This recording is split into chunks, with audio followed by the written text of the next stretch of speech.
Well, you are listening to Castles and Cryptids, where the castles are haunted and the cryptids are cryptic as fuck. I am Alanna. And I'm Kelsey. And I'm doing my newscaster voice. Breaking news. You are listening to a podcast. Are you ready? Yeah. How are you guys doing? Great? Good. Glad to hear We're it. surviving. Everyone is surviving. This comes out February 4th. So we have finally made it through the hump of January. Yeah. That was 84. It's almost springtime. It was 84 years long. Yeah. January.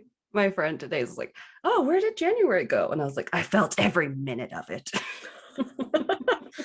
Yeah, I did too. It feels like it's been forever since Christmas and like forever since my birthday, and my birthday's literally only been a week. And it feels like a billion things have happened since my birthday. Oh, I know. It's like, what do they say? Life moves pretty fast. No, but the days are shut up. Be aware. Pat had a good track where it's that they have that sampled in there. It's good. It's like life moves pretty fast. Anyway, repeat, no. But the days are getting kind of longer, which is kind of nice. Finally see some like daylight as I'm driving home. It's a little bit. Yeah, it's a lot better. We hope you guys have hung in there all January. We're glad to see you back. Yes. In droves, I might say. No. It's insane. I just looked, and did you see on Anchor that how many people have listened to us in the unique listeners we've had in the last 7 days? Yeah, it's like 60 something, and normally like we were celebrating when it was in the 30s, and like in the last week it doubled. That's true. When you're little, a little growth is a lot of growth. Yeah. It's good for the percentages. Yeah, we're bearing our souls to you. You know how many listeners we have, and I don't know, some episodes kind of blow up a little bit, like, and you're like, and then like I feel like we had just gotten a new country, and it was India, and I went to see if it was just, you know, what the area was, and then there was like 5 areas, and I was like, holy shit, I know India has a lot of people, but like, holy shit. Wow. Did they all like tell their friends, and like everyone's mom downloaded the Japan episode, I guess. Japan and prisons. Oh yeah, you guys like your prisoners. Yeah.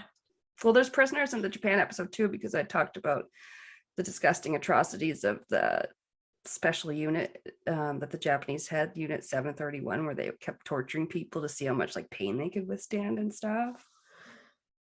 I talked, a little bit after the Yakuza stuff. It was kind of like a little bookend. Go back and listen. You need like, I don't remember this. Oh, it was horrible. They did horrible things to like prisoners of war and stuff. Yeah. Like burn them, freeze them, like blow them up with shit. Yeah. This took a turn. It was gross. It's terrible. What's going on in the world today, guys? Stuff's good. We should. What? Are we going to talk about our plan for February, or we could do some give a heads up announcements? Yeah. So Vegas has been rebooked. So tentatively, if we get to go. I'm afraid to like say things out loud. Right? Feels weird. Vegas take 2. Vegas 2.0. It's gonna be like the Hangover part 2.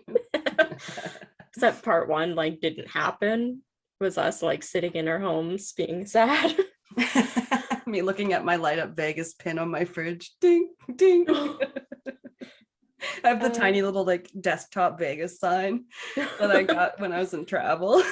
I should just like put it on my desk here and just like stare at it. No, but yes, take it with us when we go to Vegas. Yeah.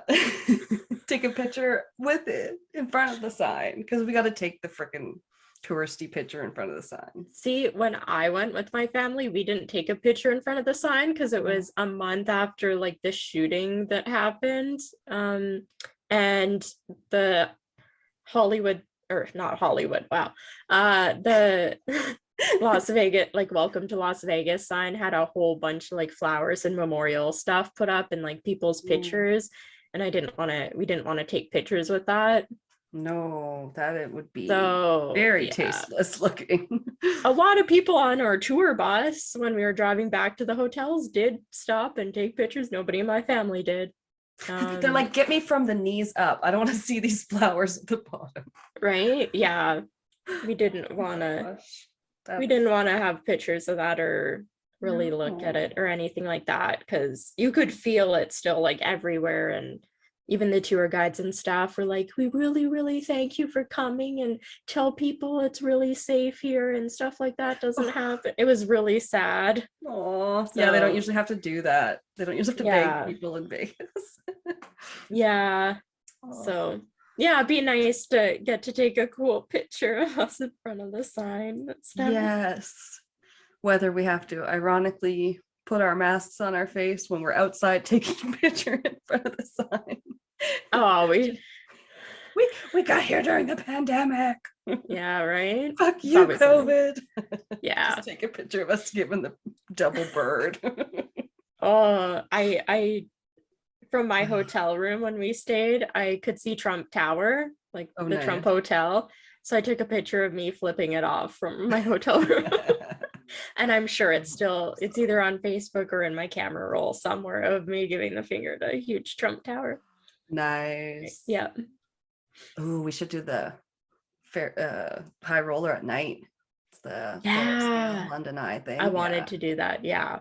Oh, has anybody done it? You guys should let us know. We have a lot of US listeners, so tell us where we've been there. Where we should go in Vegas and what we should do. Oh, so that was our announcement. No, but we're going it's the end of February. So yeah. So we're going to be skipping a couple weeks. The last 2 Fridays in February, the 18th and the 25th, we are not planning on releasing an episode. And then unless I throw in, here's a classic episode. So that I don't have to rewrite my stupid number list again. And I know when we get to episode 50, for fuck's sakes. Right? Every time we change something. Just like me, whenever we change something and I have to edit all the numbers on the website of all the pages I've like pre-built with all the episode names and links to the source pages. And I'm like, great, gotta like change all these now. But yeah, so this episode, obviously everybody knows, came out on the 4th and we'll be releasing an episode next Friday on the 11th. Whoop, whoop. And that will be our farewell until March 4th. So yes, coming back in my birthday month, coming back hot. Yeah, so since you guys won't hear from us, don't think we just quit the podcast. We are having fun in Vegas, hopefully. I don't mind if I get a few concerned. Where the hell are you? It's nice. It's nice to know you're wanted. Well-being check. Yeah. A lot of people take off, like whether at the end of December, like because of at least New Year's and different stuff like that, or some people will take off a good chunk or all of January as well for podcasts. But we try to work hard for you guys. No. We take them off as we need them. It's fun. It is a lot of fun. Don't get us wrong. Yeah. So today. What's our topic this week? Yeah, don't keep us hanging, guys. Shut the fuck up. I mean, it's in the description. It's the title of the episode. They already know. It's disappeared, but it's not about us disappearing off to Vegas. Oh, that's great. I love it. Made my own segue. Yeah. Unsolved Disappearances, the Castles and Cryptids podcast. Where did they go? Oh, but tell us what you guys want us to do there besides take pictures at the Binion's Casino that we mentioned in the killer couples episode. Yeah. Right. Yeah. Okay. Yeah. It's yeah, such a weird episode for me to have covered in it. But Well, I'm at least I very remembered the excited. topic, if not the number. Yeah. I didn't say I had my whole list in front of me. Okay, so yeah, we're doing disappearances, which are fascinating. Yeah. And I'm always like, oh, I kind of like love hearing about cases like that, but you hate it, but it's fascinating. Mm-hmm. And there's some that I still want to do really, really bad. But like I was saying to you, I think that I wanted to read, there's a book out on one of the most creepy disappearances of two students that I want to read the book first because they said they basically figured they like had a bit of a timeline figured out down to maybe a couple hours. So anyway, it's like I want to get all the information. It's nice to do ones where you actually have time, and maybe when we're on our trip I can read and research. Yeah. We can do a follow-up disappearances episode when we come back. I don't know. I know I want to revisit it though because it's a good topic. Mm-hmm. You're ready? You ready, class? Yeah. Have you heard about this case? It's the disappearance of Ben McDaniel. Ben McDaniel. No, I have not. Does not sound familiar. And you could be forgiven if you confused it or it did sound familiar, but it wasn't, because I was like, I feel like any of the ones that I've heard about that have to do with missing males, a lot of them start with B, because there's this one, and then there's also one with Bryce Las Pisas. Oh, there's a lot of S's in that. He's another pretty famous one. And then Brian Schaefer. I don't know. Oh, okay. It's funny. Does your name start with B? Don't disappear. Be careful. It's funny because my missing person is also a male, and I feel like more often it's like missing women, and it's funny that we both chose guys. Yay! We like to go against the grain. Yeah.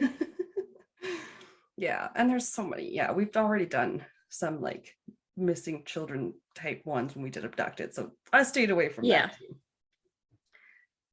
So for his a little bit of background, Ben was born on April 15th, 1980, and he grew up in Tennessee with his two younger brothers, and his mom and dad were Shelby and Patty McDaniel. Shelby. Yeah, that's the dad. Yeah. Mm-hmm. And Ben got into scuba diving in his teens, and he really loved that. So that became a really big hobby for him. And flash forward to him being a grown-up when he's about 29 to 30 years old. He has moved into his parents' beach home after what I'm going to just call a series of unfortunate events. Well, you know, life gets us all down sometimes. He had gone through a divorce. He had a construction company that had gone bankrupt. And recently in 2008, he lost his younger brother, Paul, his youngest brother, Paul, to a stroke. Wow. So, yeah. Definitely a series of unfortunate events that he was having a rough couple of years, as we all can relate to. He was living in their Santa Rosa beach condo. So this is Florida now. Sorry, didn't put that in there for some reason. In his parents' like beach house, basically. So he had gone on what they were calling a sabbatical, a little bit of a break, to kind of heal up and do some self-care, hopefully, and just feel a little bit better. Yeah. Work on his mental health. And he did seem to be improving overall, and he was getting back into like his old passion of diving and stuff, because like in the area, he became a regular at this nearby place called Vortex Springs recreational area. Ooh. I know. Vortex Springs. Vortex is such a cool word. Anytime the word like vortex is used, you're immediately like, that sounds interesting. You're like, sounds like we're about to talk about like a tornado or something. So what the hell? Yeah. But this was a recreational area, home to like an actual spring, Vortex Spring. And it was one of Florida's largest freshwater diving facilities. So like, it's not just like a little ground mountain spring. I didn't put a picture up of that on the drive, but I could show you Okay, there's a some picture after. of. There's a map on there, but it's going to be of something else. Okay. Yeah. Just let me know when I'm allowed to look at it, I guess. I mean, okay, so I'm going to describe the recreational area a little better. It's a quote commercially operated recreation area, camping and dive park near Ponce de Leon, Florida. And it's basically got this big basin where you can swim in, like that the spring runs out into.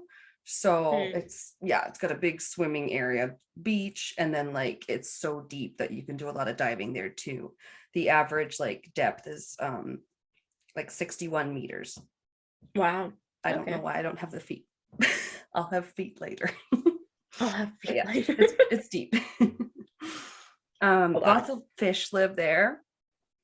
Sorry. There's koi, gar, catfish, American eels, bass. I'm sorry. I always in my head have to go, is it bass or bass? You know what I'm talking about, fish. Bluegill and red horse suckers. Don't they sound fun? Interesting. Yeah, and I thought this was kind of funny. I read that some divers like to bring them snacks, kind of like you might feed like ducks at the pond or whatever, which I hear you're not supposed to do. So I guess I'm not endorsing that, but they like to have cheese whiz and those little like Vienna sausages that you like get in a can. That's very strange things to take underwater with you to feed fish. I would not think of something like cheese whiz. It sounds way too liquidy. Like, is it like spray cheese? Because cheese whiz, you would have to like literally go down with a jar. So I'm starting to question this information now. Maybe it's more of a spray cheese, which is also equally gross. Ugh. Strange choice. Aerosol cheese. It's like, what? Yeah. So on August 10th, 2010, around 7:30 p.m., Ben was spotted heading into the springs by two dive shop employees, Eduardo Turan and Chuck Cronin. This wasn't unusual to see him going down by himself, even kind of later in the evening, because he was around there lots, like we said. And people loved the underwater caves in the spring. They provided a nice challenge for the divers. Cool. Not my thing, but you do you. You know what? In the caves I went with my family in Mexico, I've never been claustrophobic in my life, but like, it was eerie enough. I don't know if I'd ever be able to do it again. Were you guys scuba diving or swimming? No, so there was parts like where you were walking, and then there was parts where you kind of had to swim. Because those like underwater caverns, so some spots were like basically, well, it's all wet, like the ground's wet everywhere, but spots where it's like sandy, and then but you're still inside a cave like deep underground, and then spots where you're in water but like you're basically, so you have like a life jacket on at all times, and you're wearing like a wetsuit, so you don't really feel how cold it is because it's very cold.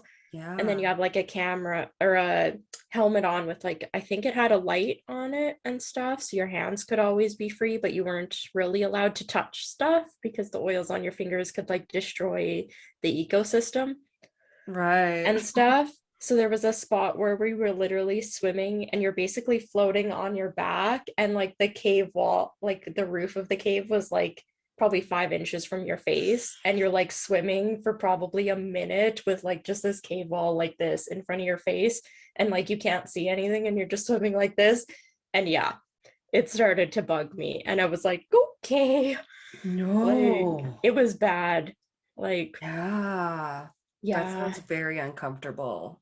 It was a lot, and it happened like a couple times where you're like, okay, or like just your head could fit like just so like between the thing, or you had to like have half your face underwater. Yeah, Oh, it was never a point where you had to like fully submerge your head. They didn't like allow that in the thing.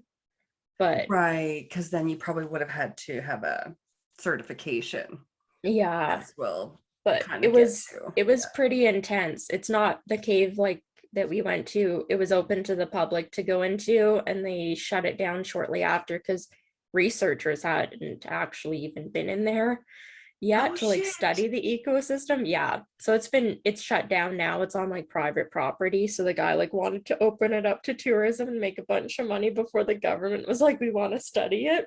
Um, Oh my god. so we got in, but I think you um told me that. Oh yeah, that's yeah, funny. we have a They're like, picture of okay. us like inside one of the huge caverns that was really open, and we're like Oh, treading water in the middle of it, and it's all lit up.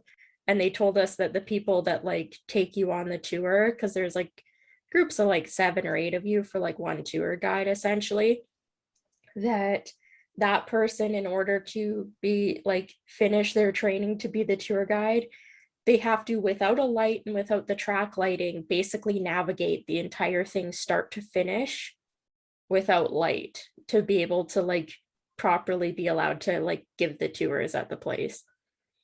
Yeah. oh. And Well, it's I mean, insane. We that's were we good. were in there for almost an hour. So like imagine navigating underground in water. You're not allowed to touch everything. There's like rocks in your face and like everything. You could trip on a rock, and you basically have a headlamp and you have to like navigate the whole way. Be by yourself alone. That'd be so Mm-mm. creepy. Oh, Like, hell yeah. No, thank you. And yeah. like, it must have been creepy going there. And then, like, it's good they had the trainers, so Yeah. train professional. But then you wonder, like, if it hasn't been checked out by the government, how much safety inspected it's been. Like, how Yeah. well, I guess. Yeah. It was pretty creepy because it was like silent and you could just hear like drip, Ooh. drip. Like, Like the oh descent. Ugh. yeah, it was 100% like the descent minus like the actual things trying to kill you. The rest of it That we was like, know of. yeah, oh yeah, it was just creepy. Oh yeah, I don't think I could ever do like cave things like that again. No, no spelunkers us. Nope. But that's Nope. yeah, more when you're even without the water. Uh, so yeah, this particular cave had a reputation that preceded it. It had almost been completely closed off and banned in the 90s after 13 deaths occurred at the springs. I believe What? over the 10 years before that. Yeah. Yeah, a Wow. lot. It's very twisty.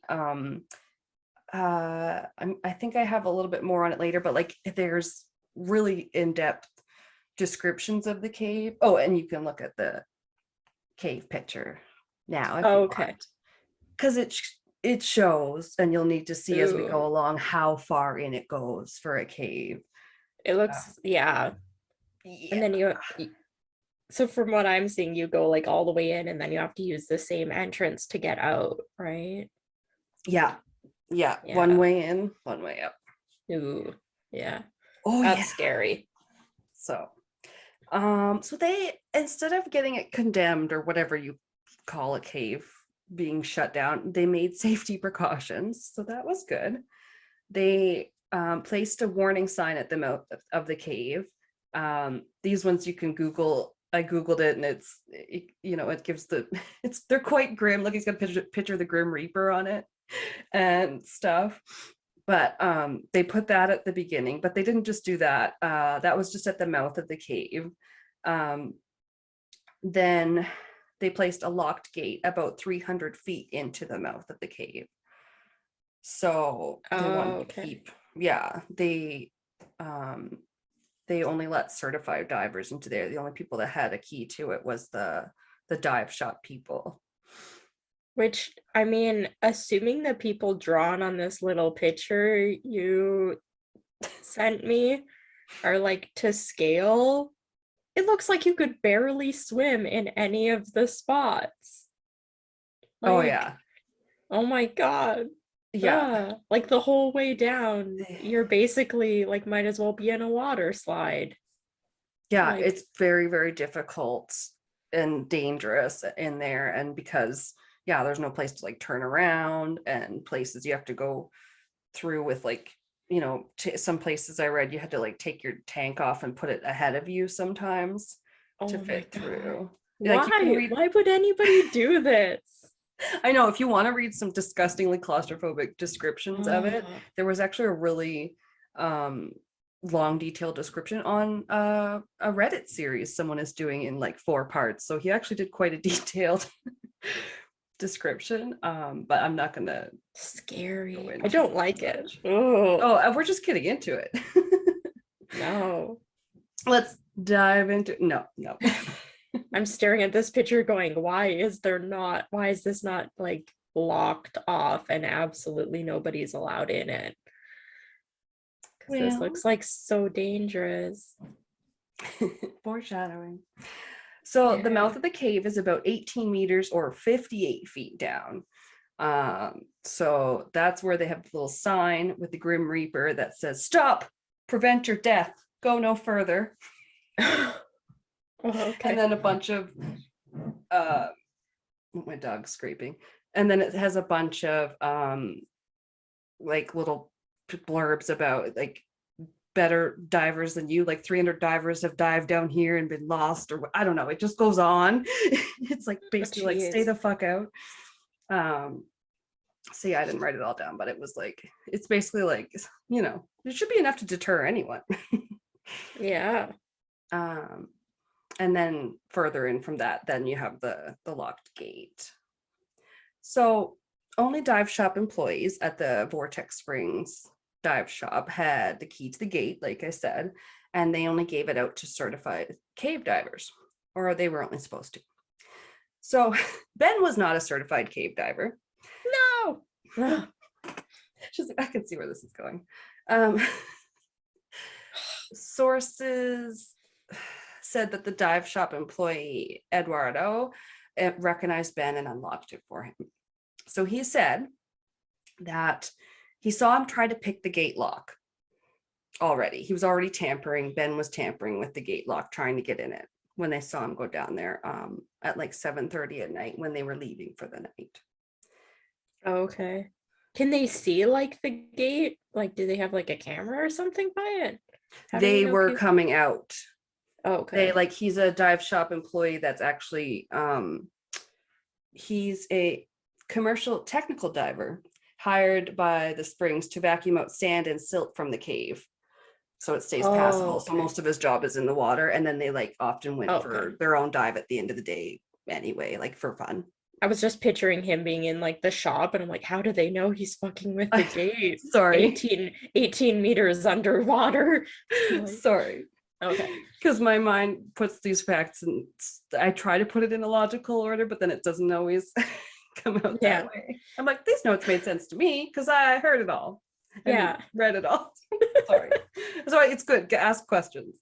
But yeah, he was, they were actually, we'll get to it a little bit, but it was at the end of the day. So it was closed at about 6. So they were doing their own like little fun dive and then coming home, like going home. So they saw him going down, and he figured if Ben was going to be down there and tampering with the gate, determined to go down in there because he was a passionate, aspiring, you know, really good scuba diver, that he was like, he's probably sitting down there, he's going to be tampering with the gate, and he could be using a lot of his air up doing that. And if he's so determined to go in, I'm going to open it because he thought it would be a better choice. No, you call So the fucking cops this is his, and fuck him. he is concerned about Ben there, but he knows him. He knows he's familiar with the area too. And he knows he's down there alone with nobody. And he knows that if he opens the gate for him, it's probably going to save him about 5 to 6 minutes of air down there. So he opens it. And they're the last 2 people to ever see Ben, of course. Jesus. Yeah. It's tough. I kind of feel for the guy. We'll hear a little bit more about him. Like, yeah, like I said, he's a commercial diver that works there. And well, in their words, from a quote I took, that he's not there to babysit or police the activities of the Springs guests. He was, however, friendly with many of the visiting divers, casually chatting with Ben and the others as they filled their tanks. He has stated that he frequently stayed late at Vortex Springs, Eduardo, the worker, meaning, and he would often wait to see the bubbles of the last diver of the day, meaning that the diver was decompressing and would soon surface. On the 18th, however, Eduardo had plans to hang out with Chuck, his coworker, but he felt okay leaving before seeing Ben's bubbles because the owner of Vortex Springs at the time, Lowell Kelly, was staying late that night. Okay. So just there was someone else assumed there. He would be waiting to make sure he surfaced. I think so. Yeah, I think he thought everything would be fine because who knows when this shit's gonna happen. Yeah. So 2 days later, when Ben's truck was still sitting in the Vortex Springs parking lot, the Holmes County Sheriff Department was then called in. They found what? Sorry. Oh, I just said geez. That sounds terrible. Ugh. Yeah, it sucks. They found his keys, his wallet with $700 cash. Why? And his cell phone. Yeah. In his truck. Oh, yeah. I mean, can't take it with you. True. It would be. Well, would it be locked up? Because then how would you? Anyway, he's got a key in his shoe somewhere in the dive shop. Maybe, I don't know. Yeah, I don't know where you stash your clothes when you're diving. But they organized further searches with volunteer divers helping out to dive the cave area, and the family was contacted so they could come down and be there while they were searching for Ben. And the full-scale search went on for about 3 whole days, and then dogs and even cadaver dogs were brought in to like sniff the water area and stuff.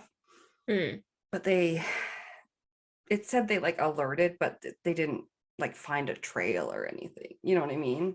There was nothing like leading away from the water or anything, and they didn't find anything. The dogs didn't find anything. The only trace that anybody found of Ben were 2 of the scuba tanks, so commonly called air tanks or oxygen tanks or whatever. They were found at the mouth of the cave. So it's very odd to say the least. Just looking at the narrowness of it, I feel like if you sometimes have to take your own oxygen tank off to like swim through it, how would they not find his body? You know, his body would be like blocking it at any point, given how narrow it is. It is. Yeah, it's so narrow. And then it's so weird for him to leave his tanks. It's really weird too. Yeah. So a reward was eventually offered by his family when no information came up on his whereabouts. But eventually, after some time went on with this reward out, there was one diver who was searching the cave that did become trapped and died. So an outcry ensued from the public, and the reward was rescinded. Not good. People thought like I understand why people would be like that. Maybe that's not a good idea to have a reward for searching a really dangerous place like that. Encouraging. Leave it to professionals that are supposed to be in there, I guess, than people wanting money. Exactly. That's not the kind of it's not good. So, but they continued searching for 36 days and still found no trace of Ben, either dead or alive. No evidence of decomposition, like nothing like that. Wow. Just looking at the picture, like I just feasibly cannot imagine that they couldn't find him if he was still in the cave at all. Yes. Yeah. That's what a lot of people think. That's what a part of the biggest like mystery is that like they searched it. I mean, one way in, one way out, and it's like going from a water slide, like try and swim through like a water slide and miss somebody. Like, you're gonna literally hit them. Like, Yeah, and then like I read some things where they're like some caves are described looking more like Swiss cheese and stuff like that. And there are some alcoves and stuff in amongst these caverns and whatnot. But other than that, it's basically like you say, a straight shot, a water yeah, slide, all these tight spaces with a few alcoves off to the side that some of them aren't big enough to turn around in. Like, yeah. Like, how do you not find a body? Oh, that's so weird. yeah, that's what everybody thought. My next quote: every crevice and opening of the cave was fastidiously searched. Is that how you say that? Fastidiously? I have no idea. I avoid words like I avoid words. that I question. I just change my like word bank of words I know. Like, I don't use that one anymore because I don't know how to spell it. I know I didn't write that part, but I was like, I've seen it before, but obviously not said it a lot. But yeah, they searched it real good. And except for basically one quote said, a constricted, dangerous area in the rear of the cave that even highly experienced expert divers had encountered difficulty entering. And that's like past the end of the known mapped area. So Wow. really nobody had gone there. Send a fucking robot. I think we'll get to it. Yeah, I'm like, they better have sent one of those things. I mean, they can send things. Yeah. They just sent stuff down my sister-in-law's like drain at her house and stuff and told her she had all these tree roots. Can't they send like a little, yeah, like destroyed her thing, and now her and my brother possibly have to spend between like $10,000 and $25,000 digging up her yard to fix because it keeps backing up all the water into the Oh yard my and everything. God. Yeah. That's insane. Because the ground like shifted and then the water like eroded all the soil around the pipe, and then the pipe actually collapsed. So there's like a section of a certain amount where there literally is no pipe anymore. Whoa. Yeah, no Yeah. wonder they had to send down like a droning thingy. Yeah. And then they're like, yeah, you have this like, I don't know, she has like a probably at least a 60-foot tall like tree in the Mhm. backyard that's kind of in the alley. It's like a huge, huge tree. And they said like the roots of it will be covering almost her entire yard. And she has a huge yard in her house. And yeah, like the roots, they say goes through like the pipe like 15 times in like 15 different spots. Like, so like if you, No. yeah. Cut down all trees. Okay. No. No, don't cut down all trees. That is just like one of those scary things. You're like, oh, I wish I didn't know that that could happen. Yeah, you just have to go, I'd say like every 10 years, just you hire people and they send in a machine and it literally just like basically augers or like chews up all the tree roots that are in your pipe. And if you get that done like every few years, then it won't happen. The more you know. Yeah, home ownership. I mean, It's crazy. anyway. We're adulting real hard. Yeah. um oh yeah, so the two tanks, air tanks outside the cave were perplexing to investigators, like I said. Yeah. Yeah. For one thing that they found really weird was that they were filled with just regular oxygen instead of the specific mix of oxygen and other gases that I guess most divers like to use, but especially for cave diving. I guess you Hmm. need it a lot because of the various depths that you have to go up and down. Hmm. So they thought that was weird. And that also that they were right at the beginning of the mouth of the cave, because normally, which you were kind of alluding to, I think, like you would place them as you go in there because you'd want Yeah, you as you take were them going. with you. Yeah. You need I want my oxygen to oxygen breathe. near at hand. Yeah, not at the mouth of a cave I can't turn around in that may take me an hour to get through. Yeah. Uh, Uh, yeah. the only So, thing I can think of is yeah. he had like got out or something, and then I I don't know at what depth the you have to like You said they had to decompress. They used to watch people decompress. Did he like not do that or something? And he got like the bends and then got really sick and then like got out of the water and the tanks were like at the mouth of the cave and then he died somewhere else. It's, I think, possible because a lot of people, I'm kind of going to go into some of the main theories, but like, yeah, some people think that he was placing them at the mouth of the cave, possibly to go back the next day and have them at the ready and do another dive, or like, yeah, later on when he had more time, and that he probably maybe he got out and then something happened to him after he got out. Yeah. But I guess the dogs that they brought in for the search probably would have found the trail of that then. Possibly, but there's some other theories that kind of alien abduction. It's like through the lava monster. I don't know. Let's go for the simplest answer: aliens. Yeah. So in the aftermath of the case, unfortunately, kind of going cold, it hasn't gone completely dead because it's been featured in like podcasts, of course, like now this one. I know. And it's good. It stayed in the eyes of the media.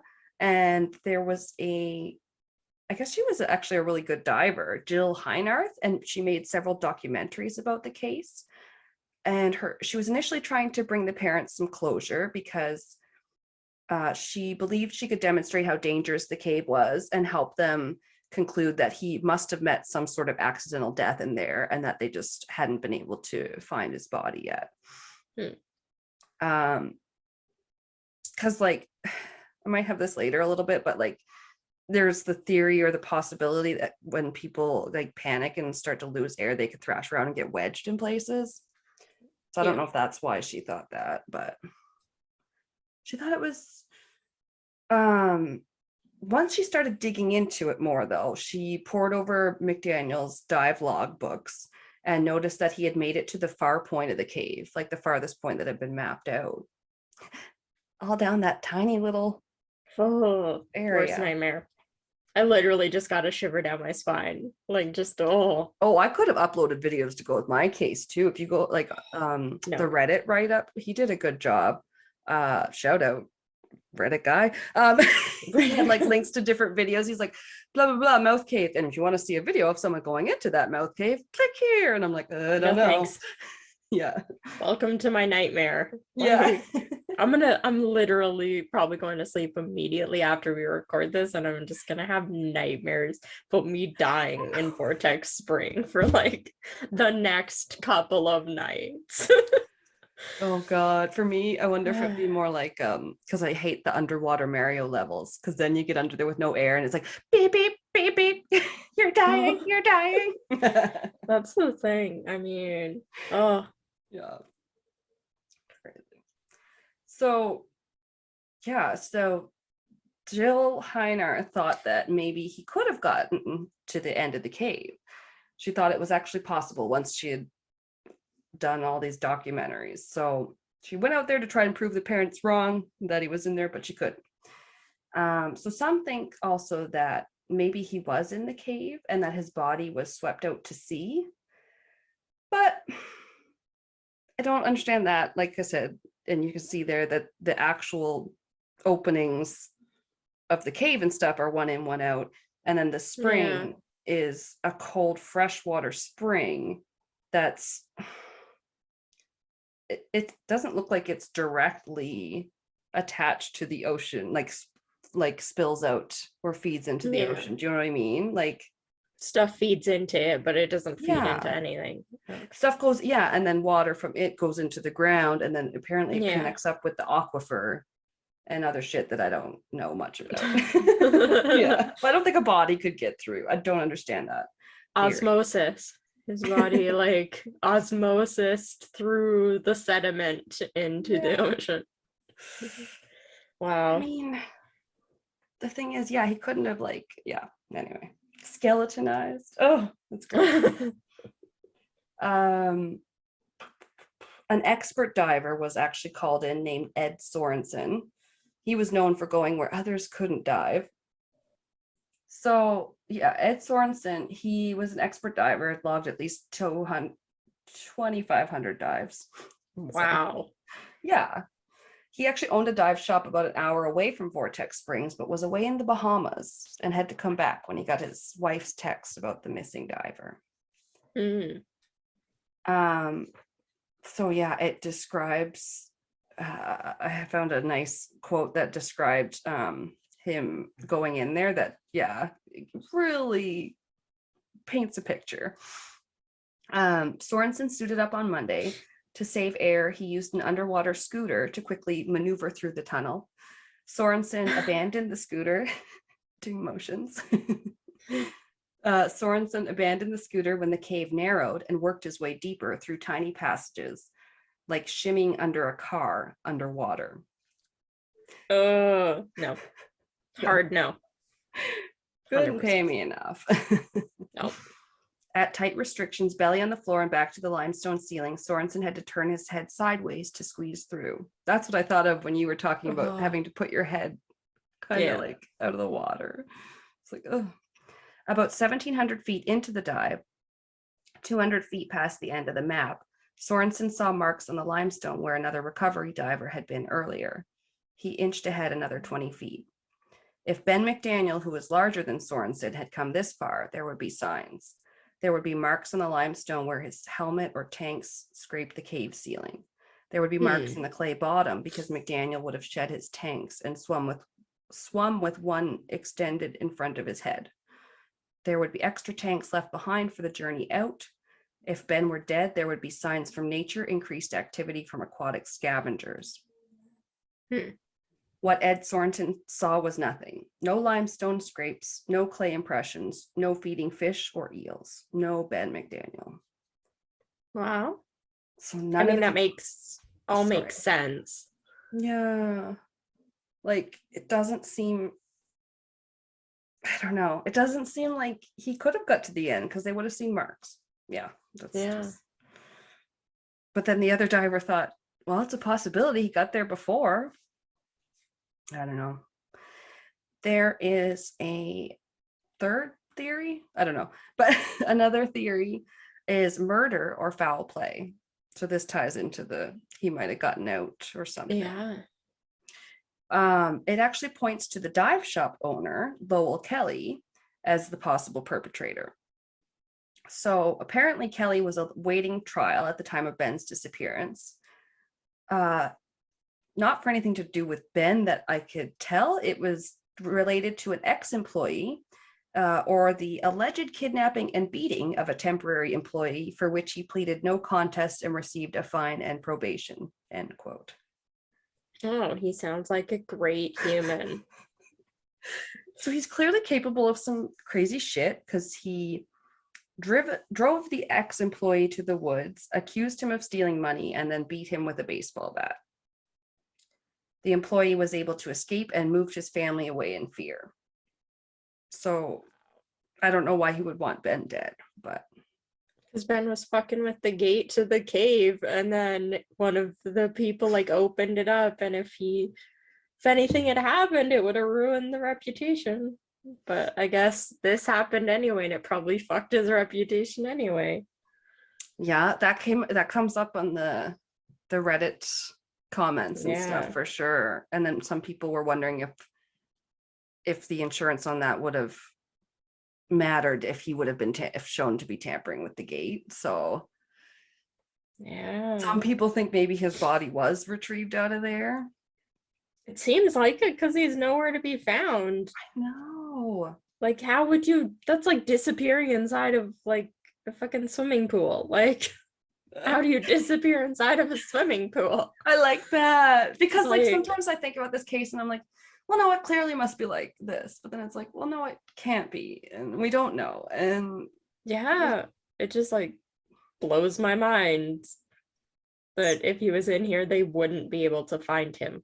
I know it's like, okay, it points to something else, but then which one fits? Murder most fab.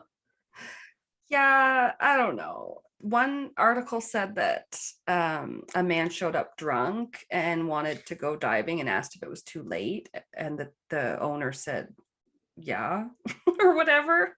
But then I was like, there was another article that said it was Lowell Kelly that came up drunk asking to dive, and I was like, well, that can't be, it's his dive shop.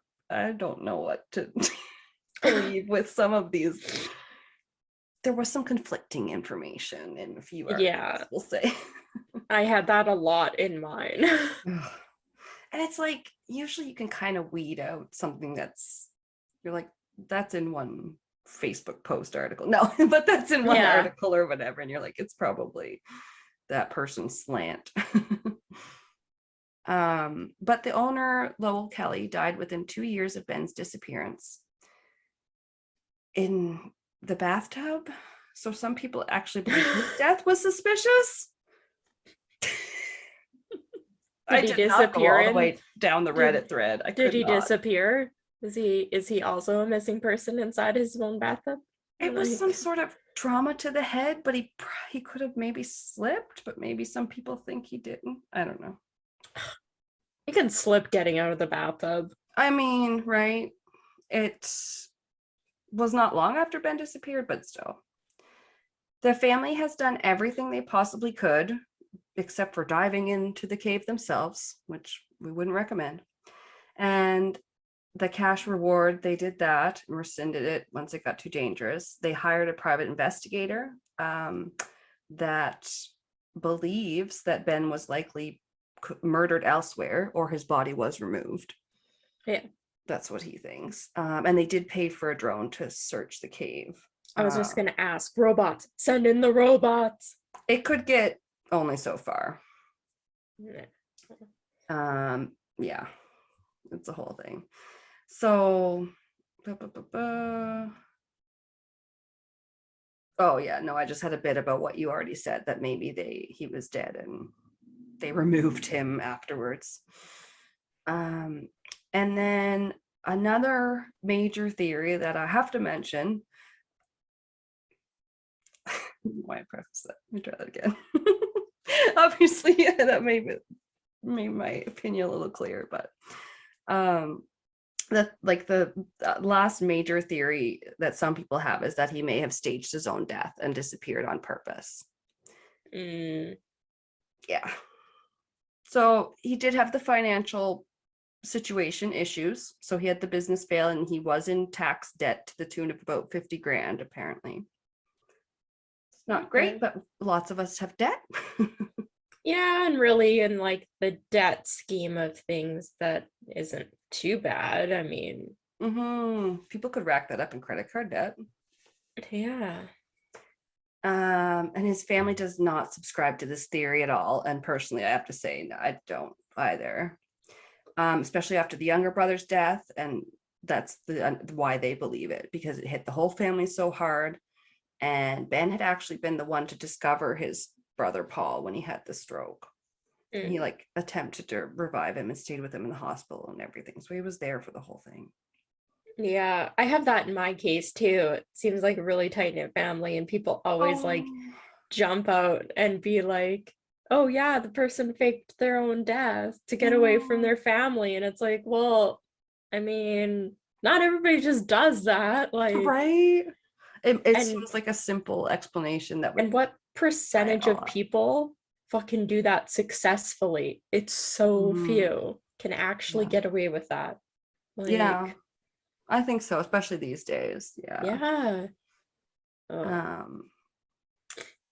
And he had a girlfriend, Emily Greer, a wetlands biologist. And more than that, he had a dog, Spooner, a chocolate lab. Spooner. So presumably he was very, seemingly by all accounts, happy with the girlfriend. They were making, plans. He wanted to open a live aboard dive company. And don't worry, they found Spooner alive but hungry after the 2 days that Ben was gone.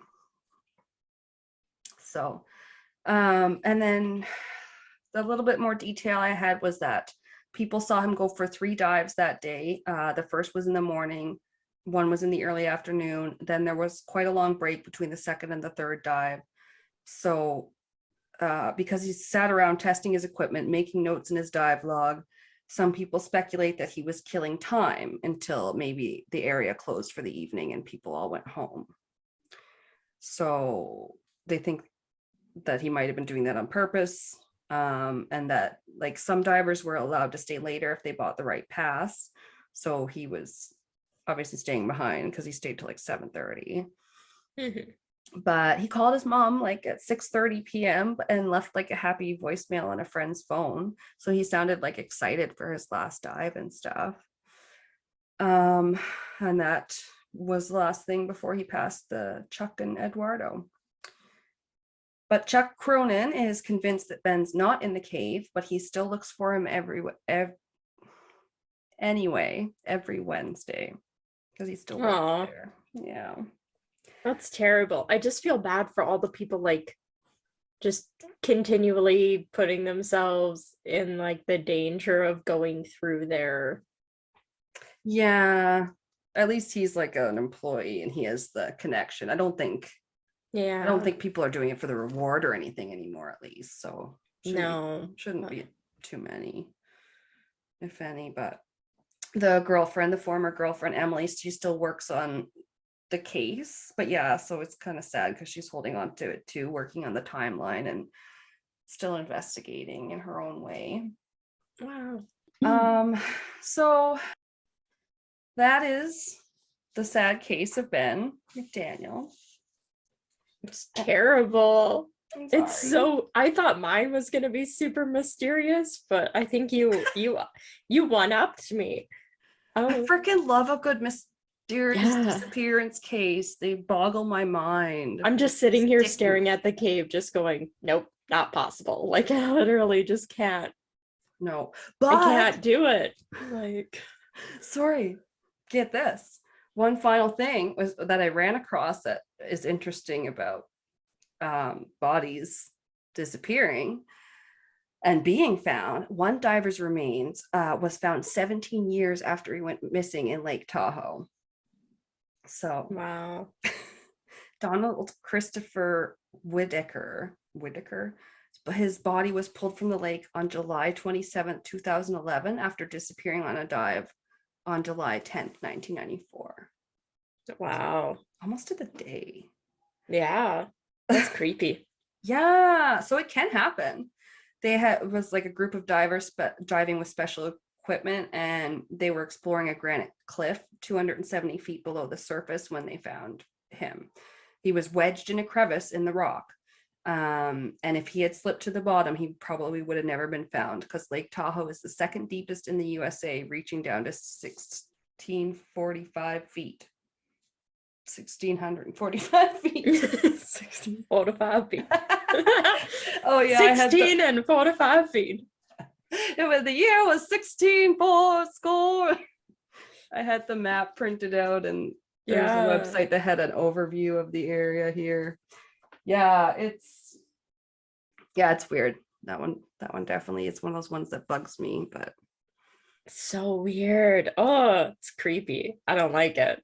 Sorry about it. It's gonna stick in your head. Yeah, but yeah, hopefully someday they'll find them.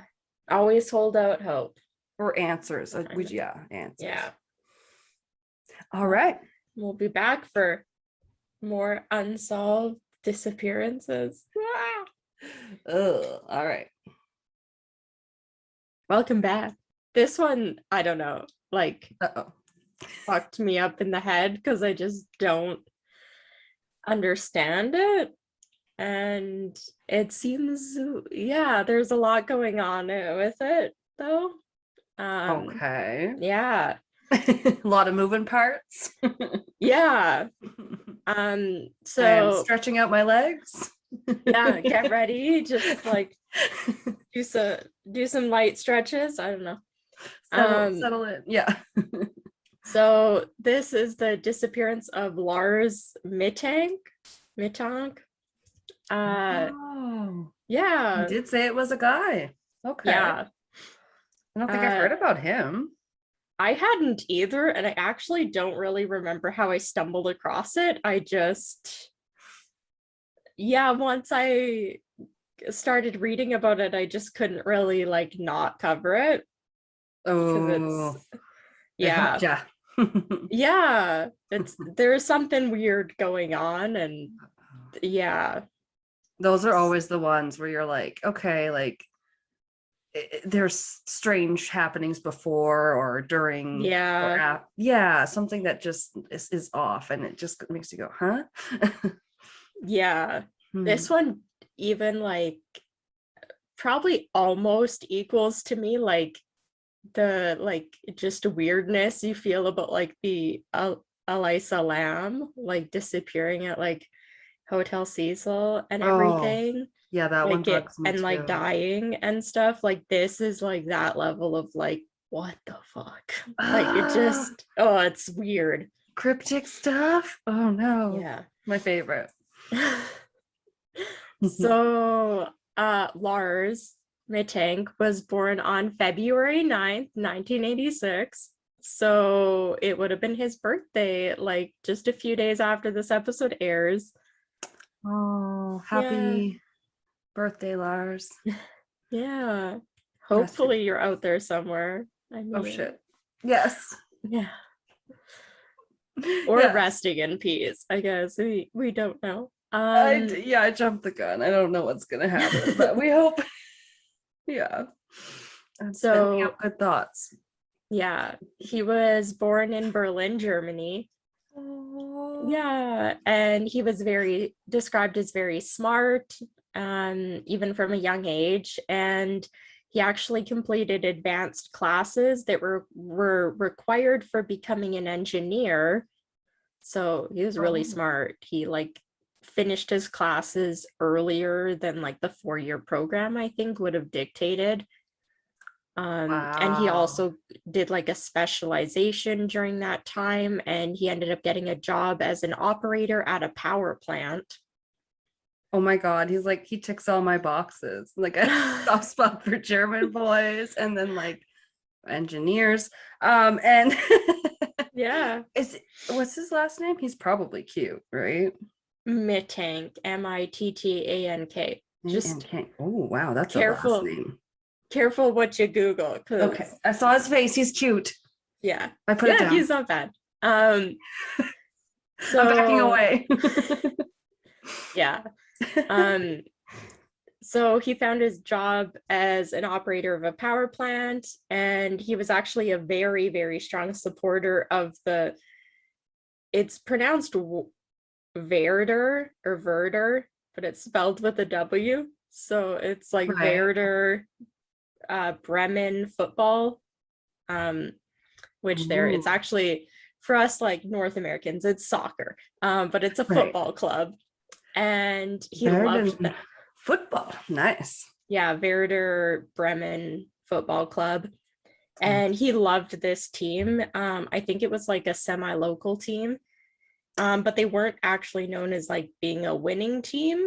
Uh, they weren't like champions. They didn't win all the time or anything like that, but he really loved them, I assume because they were pretty local to him. So Okay. Yeah, they're like the underdogs that you root for. yeah. So with his job at the power plant, he did have to move away from his family, but he wasn't too far away. And in 2012, his father actually suffered a stroke, which, yeah, just like in your Really? case, but his father didn't pass away. Oh. And Lars was close enough, I guess, that even though he lived in a different city, he would go home on weekends. Even though he was working full time, he would go home on weekends and help his mom, Sandra, take care of his father, who at this time needed like basically full time care. Oh, Yeah. he's a good boy. Yeah. Helps his mom. Hmm. Oh, So he and his friends took many vacations, like from young ages, and now they're like in their late 20s. So they're still taking a bunch of vacations in and around Europe. And they took these over the years and they just enjoyed in general just being outdoors. yeah. So it brings us to on June 30th in 2014. At the age of 28, Lars and 5 of his friends decided to take a trip to Varna, Bulgaria. Ooh. Yeah. And they all stayed at a Golden Sands resort on the Black Sea coast. And Oh. everyone That sounds a was, bit nicer once you say Black Sea coast. It's like yeah, random place in Bulgaria, huh?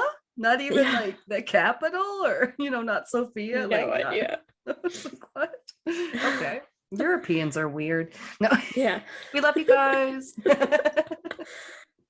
So everyone was enjoying this holiday. They were spending their days mostly like going into town and drinking because they're in their 20s. They were watching like football matches in like sports bars. They were making a bunch of friends, and Lars was going around. He was wearing like his Werder sports jersey.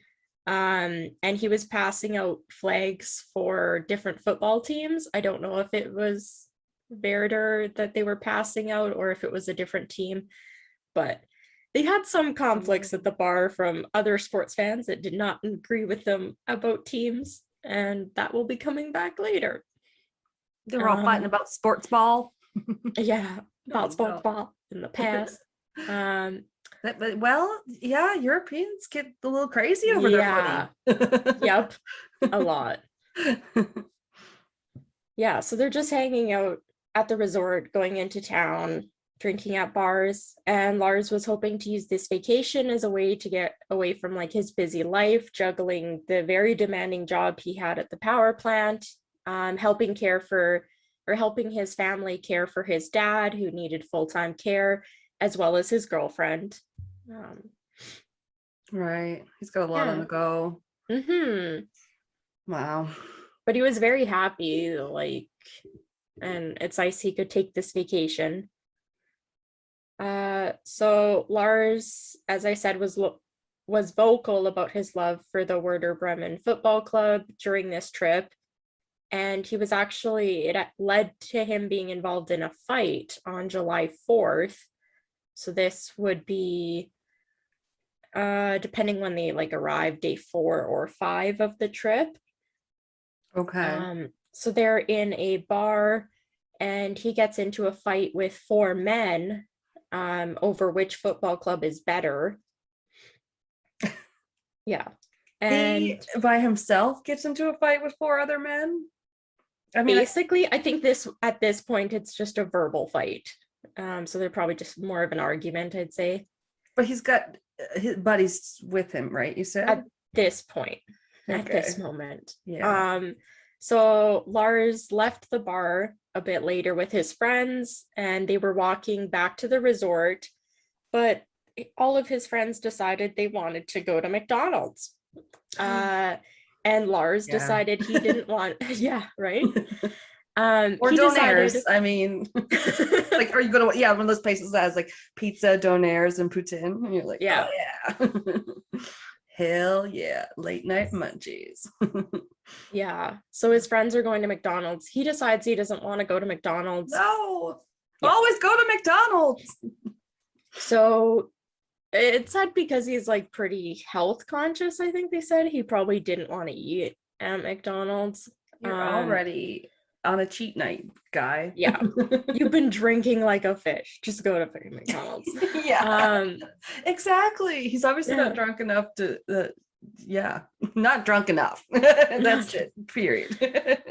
Yeah. So his four friends are heading to McDonald's. He decides to walk. I think it said it was about a mile, maybe a kilometer, from the bar to the resort they were staying at.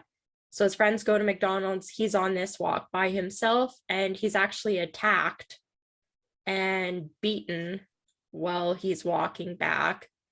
He was attacked by 4 men, and this left Lars with a perforated eardrum, an injured jaw, and a possible concussion. But he's okay. No. Yeah. Oh, dude. So for some reason, he doesn't see his friends until the next morning. So maybe they were all staying at different rooms. I don't know why he wouldn't have like talked to them when they got back. Yeah, maybe he just like staggered home. Yeah, but they see him the next morning. He tells them what happened. And there's a lot of conflicting stories from his friends about what they say he told them that morning. There's two different versions. They say that, or some of the four friends say that Lars told them he was beaten up by the same four men that he had gotten into an argument with at the bar. And others say that Lars had heard the four men that had, like, he got in an argument with at the bar say that they were going to hire somebody to beat him up, and that's who beat him up. Either way, he got beat up by multiple people. Right. Sounds like it could have easily been him, like them misunderstanding him too. Yeah. It was the guys from last night, or it was some guys from the guys. Yeah. So on July 5th and 6th, so over the next 2 days after this, Lars and his friends continued to hang around the resort as well as go into town and drink. So obviously at this point, Lars, they're kind of moving past it. I mean, he's in pain and stuff from like the concussion. His ear is giving him a lot of headache and he has an injured jaw. Some sources say he had a broken jaw. I feel like he would not have put off 2 days with a broken jaw. So he hasn't gone to the hospital? No, he doesn't want to. Yeah. God damn. Yeah. Lars eventually did agree to see a doctor on July 7th after calling and talking to his girlfriend about his ear hurting and told her what happened. She's like, go to the fucking doctor. Men. Right? Rub some dirt in it. Oh yeah. My head is about to fall off, honey. I just thought I'd give me an update. How are you? Go to the fucking doctor. Yeah, so she tells him to go to the fucking doctor. And he goes and sees this doctor. This doctor basically tells him to go to the hospital for like additional treatment. Yeah. It's kind of said this doctor didn't really like do much. Yeah, so he does end up going to the hospital. But in sources I found, it said he went to the hospital like hours later. He decided to like check in with his friends again first for a couple hours and go get a meal, and then he goes to the hospital. And his friends, I don't know. Right. They're not the greatest. One of them should have taken him to the doctor, right, and then gone to the hospital with him. Just saying. So he was prescribed. So he goes to the hospital. He sees another doctor. This doctor prescribes him 500 milligrams of the antibiotic cefprozil. And this is to prevent one source said any infection from the injury. Another said that cefprozil is normally just like prescribed when you have an ear infection, but he didn't have an ear infection. He had like a perforated eardrum. Or like yeah.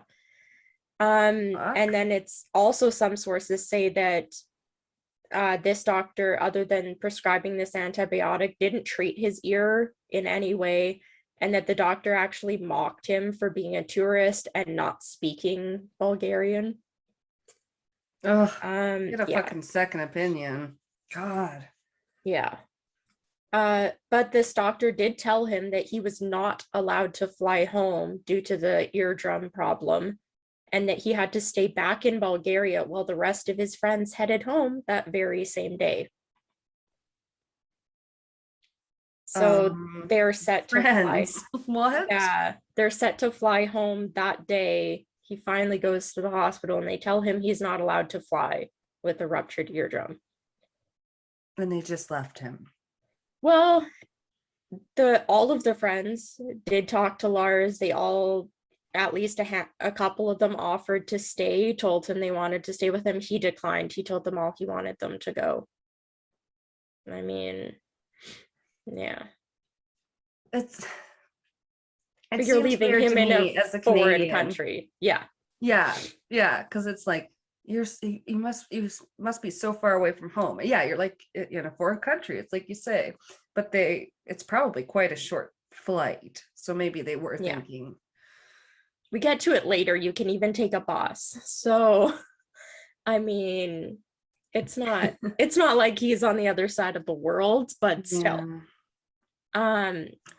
So yeah, they go back to the hotel. They kind of talk about it. His friends are gonna fly home and he's gonna stay. So Lars checked into, or they all checked out of the hotel at the same time. He kind of sees his friends off at their cab to take them to the airport. At the same time, he grabs a separate cab to take him, and some sources say he asked the cab driver to find him the cheapest hotel. And then other sources say he just picked a cheap hotel that was near the airport, just so he would be close. And this was called the Hotel Color, which reports say was super seedy. It's in a poor part of town, and one report even said that it was like just run and managed by drug dealers, essentially. And see, if he had been a woman, would he have been more concerned for his safety, possibly? And like for me, I'm like, why didn't you tell one of your friends what hotel you were going to, or go back to the one you were in, where people at least could then contact you if necessary? So this is the last time his friends saw him, and they say that when they last saw him, he was relaxed and in a very good mood. He was upbeat, even though he had to stay and they were leaving. Yeah. It takes a dark turn and just a drastic 180 when just later that night, virtually less than 12 hours later, Lars is calling his mother in a panic from his hotel room. And he tells her about the events of the trip, and suddenly, just out of nowhere, tells her, "You have to cancel my credit cards." And that the front desk copied his credit card while he was checking in, and he was worried that they were going to use his credit card. Oh, no. I mean, so his mother, paranoid. his mother, Sandra, gets off the phone with him, calls the credit card company. They tell her that she can't like freeze his credit card, but that she can cancel it. So she calls him back and says, "I can cancel your credit card." And because he can't fly, she books him on the spot a bus ride home for the very next day, and just tells Lars, "Go get some sleep." And then they get off the phone. I don't know how long later, Lars calls her back and is now whispering that he's being followed and that he thinks he's going to be killed, and then suddenly hangs up. Oh my God. Yeah. That's specific. Yeah. Sandra later told German TV, quote, "I thought, God, my son is in danger. I could hear his heart pounding over the phone. He said people were trying to rob him or kill him." Wow. Why? The medication, like, wasn't needing it.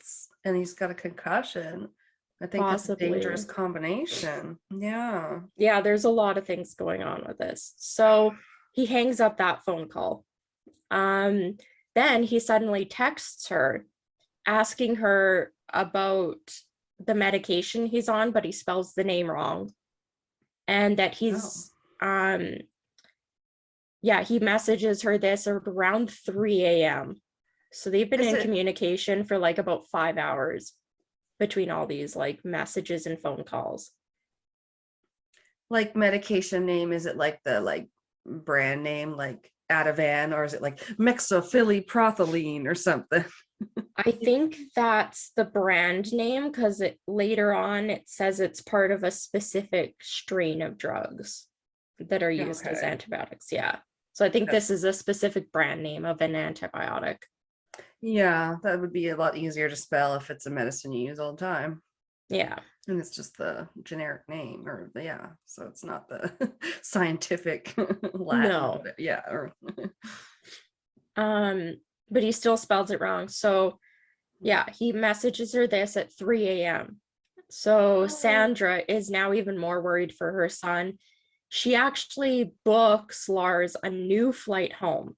So she's now booked a bus ticket and a flight home for just a few hours later. and this is the morning of July 8th. So this is about 3 a.m. According to CCTV footage of the hotel Lars was staying at, this I only really found in one source, so I'm not sure how much I believe it. They say that there was CCTV footage inside of the hotel that showed that Lars was flustered. He was pacing up and down the hotel like foyer and looking out of windows, and then even like hiding in an elevator. Oh my God. Yeah. The hotel elevator aspect. Mm-hmm. Oh, creepy. And then there's other reports that say Lars left the hotel at 1 a.m. So this was before texting his mom, and that he returned hours later and no one knows what he was doing during that time. But that's not always mentioned. So I'm not sure if that's true or not. Oh no. I mean, it very well could be. Yeah. Shit. Just a bad scenario all around. Like, so much woulda, coulda, shoulda going on here in my mind. So on July 8th, Lars took a taxi to the airport around 5 a.m. So this is only 2 hours after he texts his mom about asking her the medication is, and when she booked his flight. So she had booked him a flight, I believe later on that day. So he literally was showing up like hours and hours and hours before his flight, probably at least 5. Oh, damn. Yeah. So he takes the taxi to the airport at 5 a.m. He texts his mom saying that he's made it safely to the airport. And she then asks him to go meet with the airport physician or doctor to check out his ear injury and make sure that he's cleared to fly, and gives him the details of his flight and tells him if he's not allowed to fly, that she still has the bus booked. So he just gets on the bus and comes home. Right. And she gives him the details of that as well. So Lars then calls Sandra back a few minutes later and tells her that they won't let him fly or drive because of his appearance and that he looks disheveled. Yeah. What? So lots of people do have disheveled on the bus, and they're not the bus. Right? He needs some rest. So Sandra tells him to go to the bathroom, wash his face, like comb his hair or something, and call her back when he knows more. So they end that call. Sandra then calls Lars back because she had canceled his credit card. He needed, and they had been communicating about her transferring him money that he could withdraw at like an ATM or something so that he could like buy stuff at the airport. So they had like figured out how to do that. So she calls him back and they're talking about the money transfer, and Lars, they're talking about, or had been talking about that. She's trying to get information about how to send him money, and Lars answers and says something that she can't like distinguish what he's saying on the phone, and then just hangs up. Oh no. So Sandra calls. Yeah. Sandra calls back many times and Lars never answers again, and she never hears from him again. According to the doctor that Lars saw at the airport, he said that Lars was nervous during the appointment at the medical clinic and had asked him about what the medication was that he was taking. The doctor had assured him it was safe and just an antibiotic, and had actually cleared Lars to fly and said that he only needed to sign a waiver. And Lars actually completed the waiver and then just simply asked to use the bathroom. Oh no, that's not what Lars said. No. So this is where like stuff gets weird, and I kind of hate this doctor at the airport because he seems kind of like a dick in all this.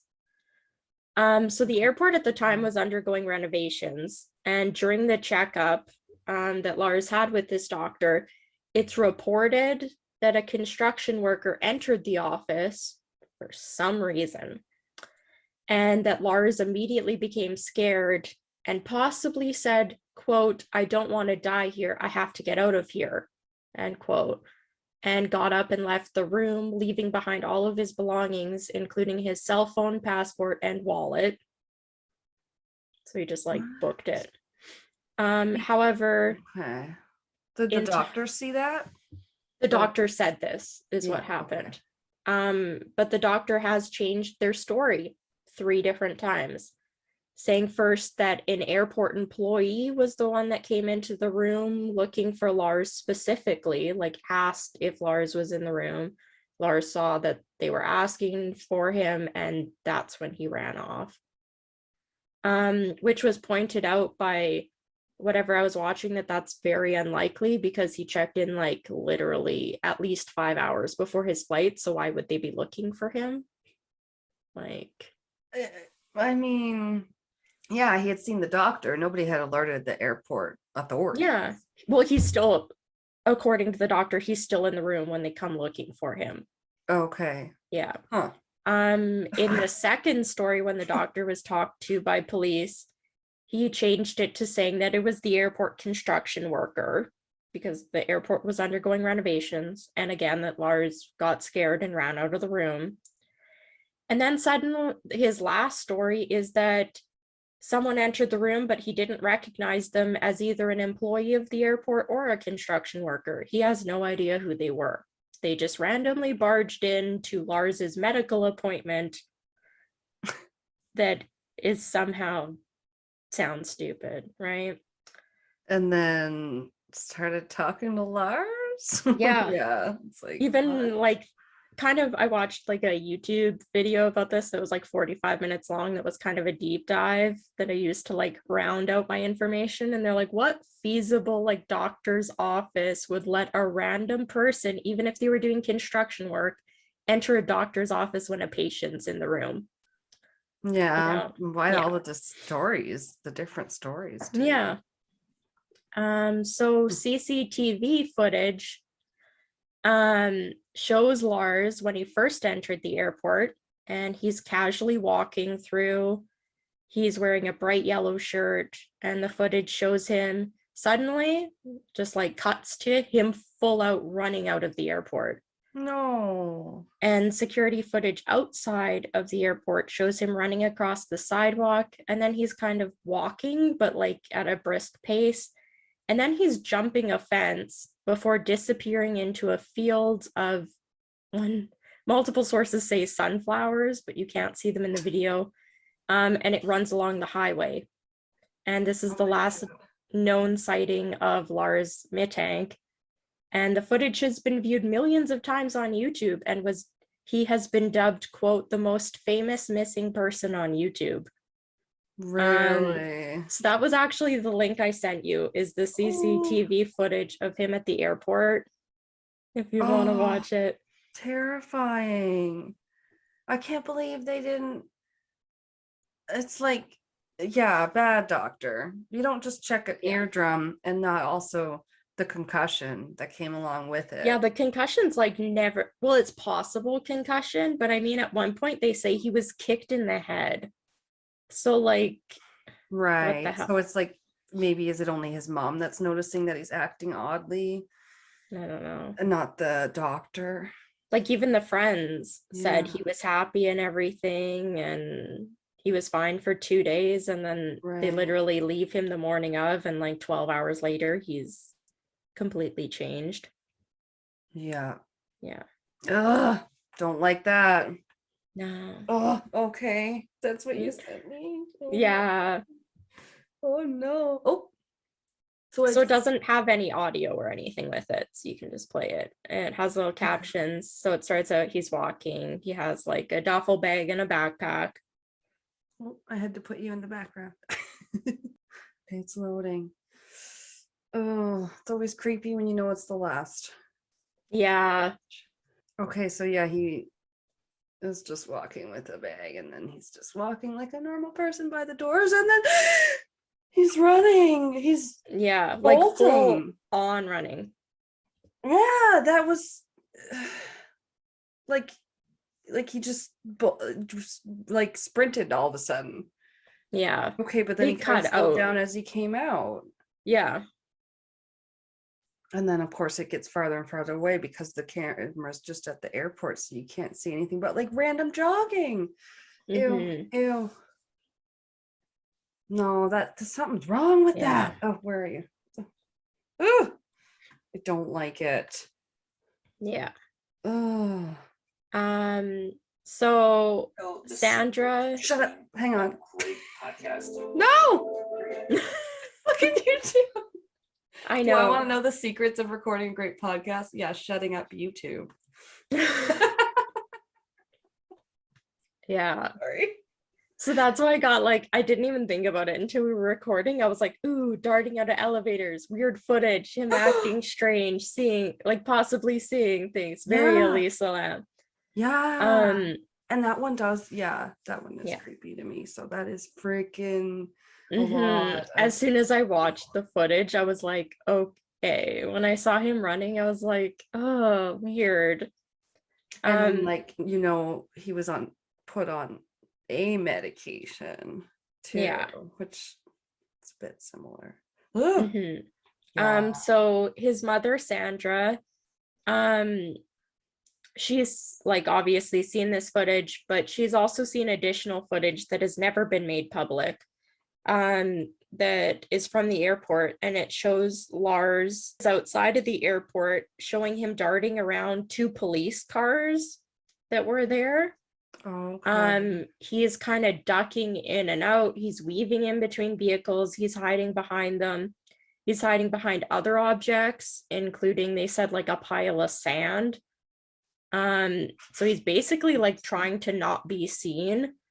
And his mom called it as him acting stealthy, trying to avoid being seen, as if he was trying to avoid like being captured by somebody.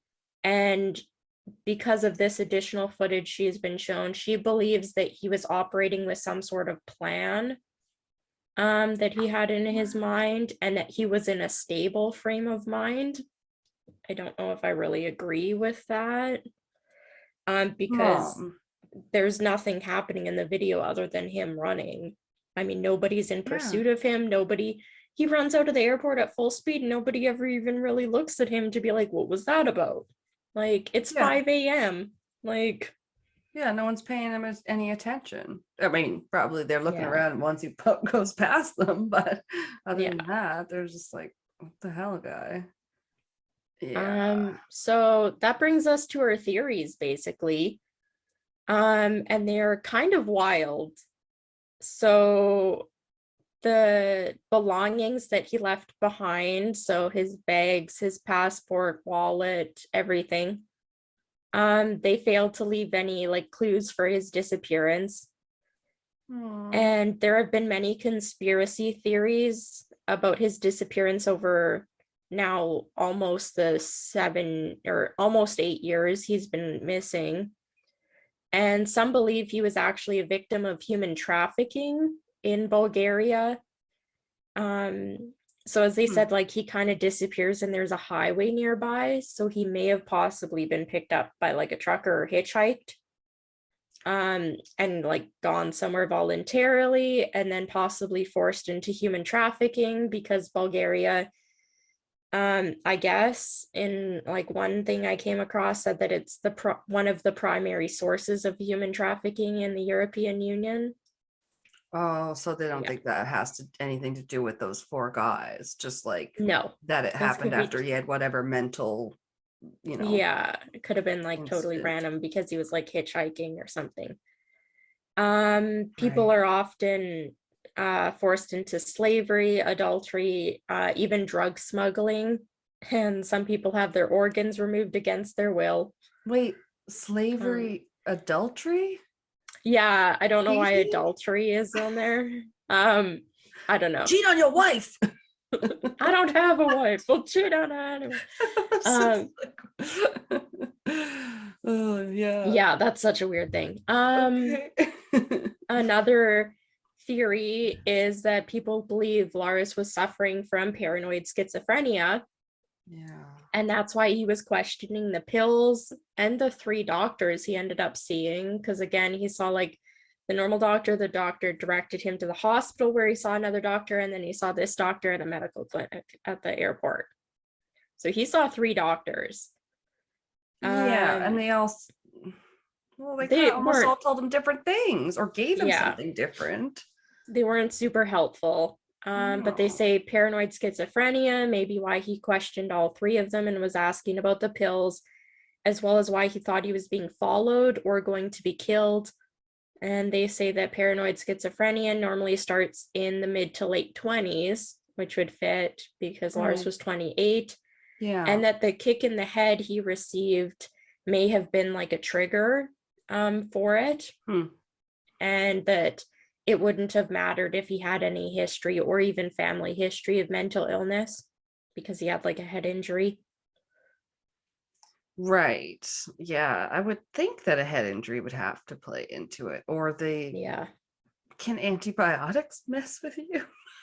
it can. We'll get to it in a minute. Oh. So, some even, as I said when we were talking about yours, that some people believe that Lars planned this and faked his disappearance to start a new life. However, Lars was on good terms with his family, and it seems very unlikely. That's a very weird way to do it, because now you are Right? the most famous fucking, what did you say, missing person on YouTube video. Yeah, Really low profile, buddy.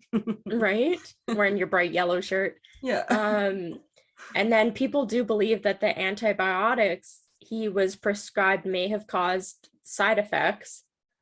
In my research, the listed side effects of cefprozil that he was prescribed are listed as nausea, diaper rash, diarrhea, vomiting, dizziness, swelling of the face, kidney problems, yeast infection, allergic reaction, and then restlessness and hyperactivity. So I mean, those last 2 are seem the most likely. Yeah. But his mother does believe that this is what happened and that Lars had a rare reaction to the drug due to the alcohol him and his friends were drinking while he was taking it. And that possible, like, they kept saying Lars was possibly on drugs, but I mean, it could have been, maybe it was just the alcohol, who knows. Okay. Didn't But say they what kind of drugs or anything. no. Okay. But they do say that antibiotics have been known to induce psychotic side effects, including hallucinations and paranoia. And studies have suggested that acute psychosis could be a potential adverse effect of some antibiotics. But this doesn't fully explain why he or his body were never found. No, you Yeah. think you could find him, whether maybe you found him living on the street or something. Yeah. And the fact that it's reported that Lars actually only took 3 pills of the antibiotics before he disappeared because they found them like in his suitcase that was packed. So he only took Right. 3 pills. So they're saying any of these possible reactions that would have been quite severe for you to have only taken 3 pills. What if he drank a lot of beers? Isn't it Right? you get really drunk or something if you mix with whatever medications? It can. I think that's what a lot of the problems is. Yeah, sometimes. Yeah, I think it's definitely the restlessness and hyperactivity. I mean, something's going on.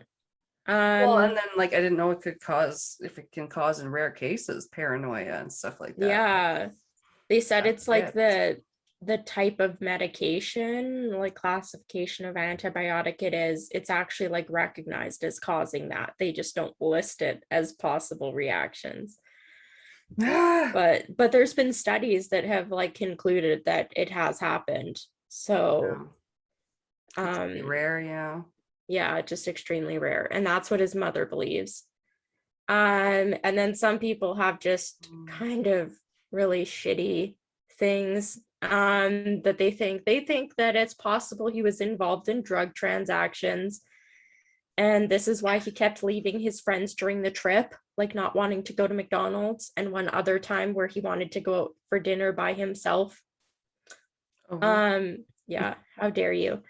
An alternate theory, grasping. yeah. An alternate theory is that the men that were hired to beat Lars up, after they beat him up, they actually pretty much forced him to carry drugs, and that he had to drop them off at the airport, and that's what he dropped off, and then he ran outside of the airport without it because it was the drugs he was supposed to drop off, and that he used his ear injury as an excuse to stay in Bulgaria and not involve his friends. He wanted to keep them out of what was going on because he didn't want them to get in trouble. And it was only when he was alone did he feel overwhelmed by the situation and appear worried and attempt to evade capture by dodging in and out of police cars at the airport parking lot. However, just your normal run-of-the-mill drug, yeah, bust kind of actions. I feel like if you're whatever. Yeah. However, police do say they recovered his luggage and like tested it, and there was no drugs or residue found on anything. So it's unlikely he was smuggling drugs, whether forced to or not. Because some sources say that this whole trip was planned so that he could smuggle drugs and that his friends were involved. It was like a whole thing. Okay. Yeah. Seems unlikely. I don't think so, but and then another thing is that they point out that the doctor he originally talked to that told him he wasn't allowed to fly, and I never got confirmation of this because it was only in one source in the video I watched. Apparently he told him he would have to stay in Bulgaria for up to 30 days. And that's why he told his friends to go without him, because he thought he'd be there for another month. I mean, that would be pretty vital if that was true, right? It was guess. only in that YouTube like deep dive thing I watched. I couldn't find it in anything else I was looking at for information. Yeah. Seems unlikely that only one doctor would say it, or one source. Yeah. But they did say that even if this had been the case, that the doctor told him he couldn't fly, that it's actually a very minor surgery to fix a perforated eardrum, well enough for somebody to fly like the same day it could have been done and he could have flown back, and that this minor surgery could have been performed by any ear, nose, and throat doctor. So it would have been unlikely that he would have been like sent to the hospital and then this person would have told him like he couldn't fly when this minor surgery could have repaired it and he could have flown back with his friends. Oh, but yeah, nobody seemed to give him that option or information. No, they basically were like, you have an ear infection, talk to somebody else. Yeah. So they Bulgaria, say what's with your healthcare there? Right. Yeah, so he could have possibly flown back immediately had he had this surgery. So they say that because of this, why else would somebody choose to stay alone in an unknown country unless it involved drugs? Right. And that nobody ever travels alone. That's right. Crazy. And then this theory also relies on the fact that the only quote unquote impartial account of Lars's behavior other than the footage comes from the airport doctor that I said is like a flip-flop garbage person, basically, who changed their story 3 times. King of waffling on his story. Yeah. So they say now he's an impartial view of Lars's behavior at the time. And he says that Lars seemed emotionally drained, which they believe would be more consistent with somebody being involved in a drug trade, more so than somebody experiencing any sort of psychosis. Oh, so now he's their expert witness. Yeah, basically. I mean, God forbid somebody be tired. Yeah, they just, I don't know about that. They just don't want to deal with it. Yeah. The last little bit I have is that some people believe that Lars was killed, just like he thought he would be after he left the airport, possibly by the men who beat him up or the ones that were possibly hired to beat him up. We don't know which is the case. Or the And ones that possibly following him. yeah, or if they were the same people, we have really no idea. No. And that this is why Hira's body has never been found, because he was intentionally targeted and killed, and they disposed of his body in some way.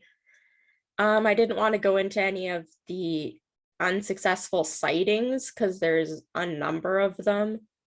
But because they're unsuccessful, I mean, they're not really important. It's a number of like homeless people that have been picked up by truck drivers in the area, basically that just look like him, or don't know who they are because they're homeless or have mental health problems. But they've all been confirmed to not be him. And Sandra Mitank, his mother, did hire a private investigator to look for Lars in Bulgaria, like basically right away. And she has been on German and Bulgarian TV multiple times, and she regularly posts like aged and edited photos of Lars on social media to show what he would look like with like different hair, a beard, thinner, older, basically everything. And she regularly receives photos of people who may be her son, and while none of them have actually been Lars, she is hopeful that he will be found, but assumes that he would be in quite poor health and is probably likely thin with long hair and a beard, just because of his behavior when he disappeared. Aww. And that's the end, unfortunately. It feels like it could be solved someday, maybe. Yeah, really don't know. I was even just reading the comments under like the YouTube video, and people are like looking up the airport on like Google Maps, like aerial view, trying to figure out like the route that he took, like jumping over the fence to get to the highway, because they had reports like within an hour or so of his disappearance of like a truck driver picking up somebody on the highway. But it would be like nice if someone yeah, did like a deep dive on it, seriously. Like, you know, when like one like journalist goes out with a case that's close to them, and they're like, I'm gonna do what I can to get to the bottom of it. Yeah, it's a lot, and it's weird. Like, yeah, for anybody that didn't go watch the video, though, it just and I feel bad for the mom. And I kind of wish I wonder why they didn't release the other footage of him. They say like outside that his mom saw. Maybe she didn't want them to. Yeah, I don't know. I mean, if it just, I don't know, maybe they didn't think it was that helpful enough that it outweighed like just showing him at not his best at the end, and or like, I don't know, not the end, but before he vanished. Yeah. That's so, but it's such a weird case. Like, I feel like it was something to do. It's a combination of stuff. I mean, it's a combination with probably the injuries he's got, and he probably did have the concussion, and then he probably did have a problem mixing the antibiotics with alcohol. And that did a bit like a perfect cocktail of badness or whatever. It's very unfortunate, but like, so bizarre when you have stuff that goes on beforehand that's really cryptic and out of character and stuff like that. And it would just be so frustrating as a parent to be like, you would just never feel like at peace because you didn't know until you got any answers. Right. And like the mom really did everything. She was in constant contact with him, probably right up until like within half an hour of his disappearance. And like she had booked the plane tickets he was about to use because he got cleared to fly, and she had booked him bus tickets if he wasn't able to fly. She did try. Yeah, you're right. I mean, and that hopefully that is like alleviates some of her guilt. That Yeah. is actually similar to one of the other missing male like guy cases I was saying, or I think Bryce Les Pisas, if I'm not mistaken, because he had to do with he was in contact with his parents by phone multiple times, but Mm-hmm. was in a car and not Um, like, again, it was like close but kind of far. And so like in this case, maybe she could have even driven to him, but yeah. didn't go that far. And then it's like, that's, Well, oh, it's so sad. they said when she was trying to call and stuff, um, she was calling him, and once he had stopped answering, basically, um, that she, after a couple hours of not being able to get a hold of him, she called the airport, and the airport told her about him running like outside of the Right. thing, Oh, and okay. that he had disappeared and they didn't know his location and stuff. Yeah. Damn. Yeah, that would be so heartbreaking for her as a mom. I like, but you did try. You did everything that you felt like Yeah. you could, and as all moms would do, I would hope. Right. All good moms would do.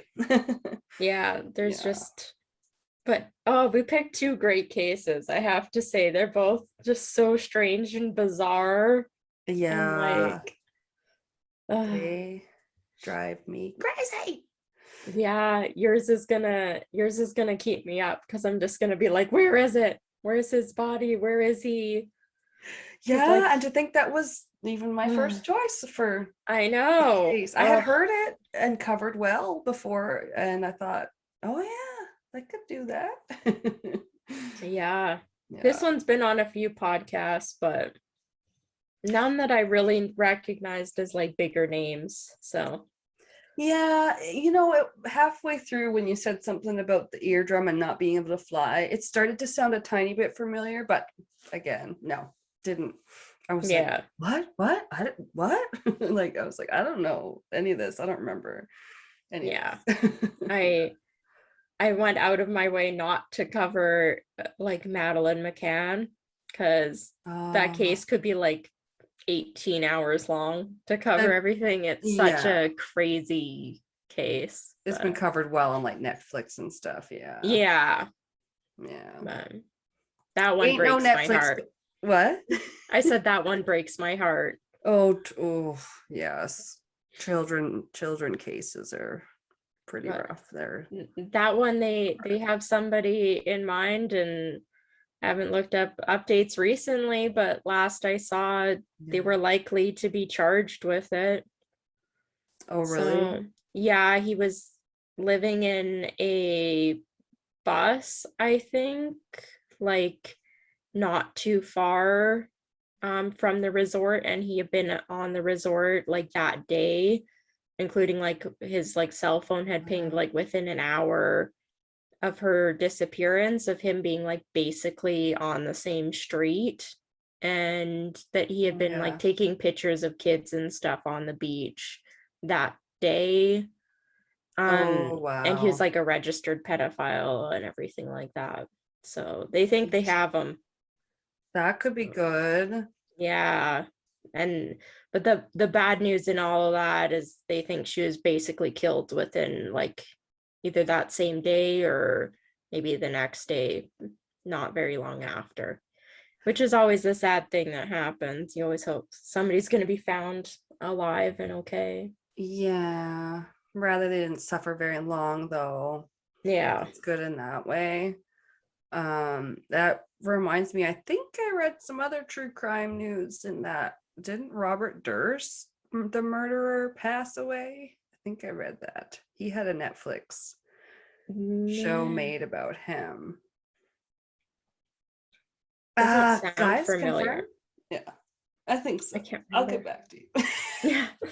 I'm pretty sure I saw someone posted on their social media, and then I'm like, okay. Was he super old? Like super old? Yeah, Yeah. I think I saw pictures of him, but I don't know what he did. Uh, There's a whole Netflix.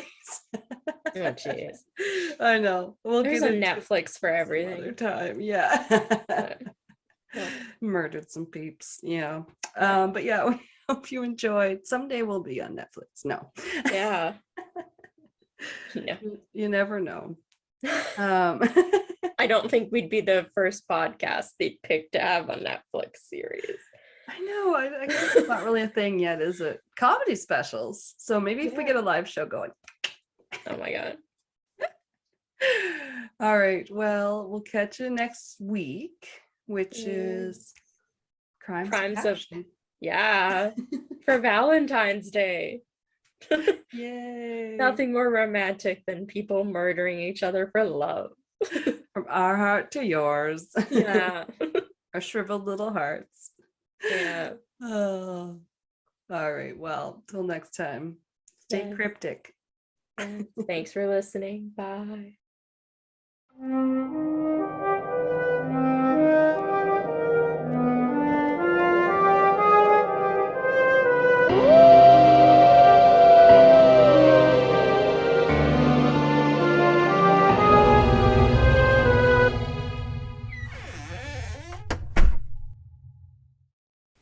This has been Castles and Cryptids. You can listen to our podcast on Spotify, Apple Podcast, Google Podcast, Anchor, Breaker, Pocket Cast, and our YouTube channel. Please rate, review, and subscribe wherever you listen. Follow us on Instagram, Facebook, and Reddit. On our website, you can listen to all of our episodes as well as view pictures for each of our segments. Check out our Patreon page to view all of our tiers and become a Patreon supporter today to unlock monthly bonus episodes and behind-the-scenes content. We are working on an Ask Us Anything. You can submit questions by social media or by email at castlesandcryptids@gmail.com. Do you have a spooky ghost story, a creepy cryptid sighting, or a thrilling true crime tale you would like to share and have us include in a future episode? Send us your listener story by social media or by email. Please include the name that you would like mentioned. Our music is by Kobe Fair. Our logo and artwork is by Antonio Garcia. Thanks for listening.